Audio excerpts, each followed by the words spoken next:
Gentleman yields back. Mr. Johnson of Louisiana. Thank you, Mr. Chairman. Thank you for being here, Mr. Vorndran.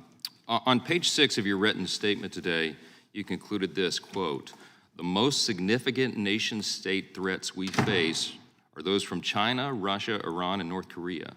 They're coming at us using every element of their national power, and these adversaries are becoming more sophisticated and stealthier," unquote.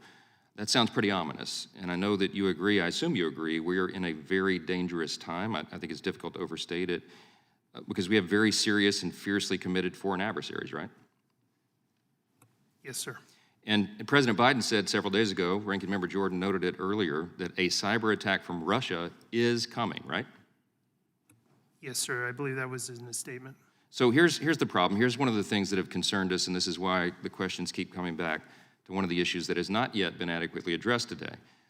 In spite of all that, according to the records we now have, a significant amount of DOJ time, attention, and resources is being used to monitor and, we'll say, intimidate the parents of American school children who've had the audacity to express concern over their local school board's decisions.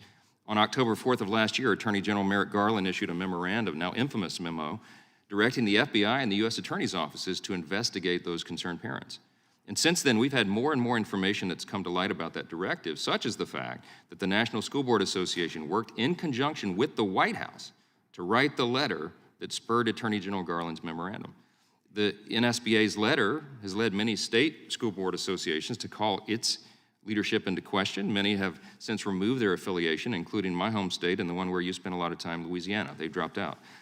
Unlike the National Association, those local state associations understand that parents can and should have a say in their children's education. They have a right to closely monitor school curricula. They have a right to try to influence those choices as best they can. That's our system. That's the beauty of it.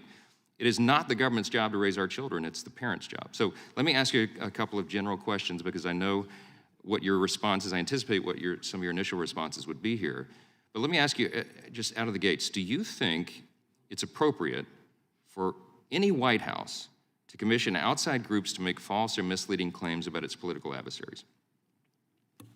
Sir, I'm not here to... I know you're going to say you're not here. I'm not asking you in your official capacity. I'm asking you under oath in your personal opinion, as a general notion, is it okay for the White House to do that?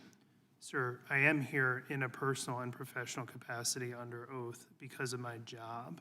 Right. Okay, so I'm not going to comment on anything related to the school board or anything related to the administration. Let me ask you about your job. Do you think it's appropriate for the Department of Justice, where you work, to be influenced by a White House's actions in a case like that?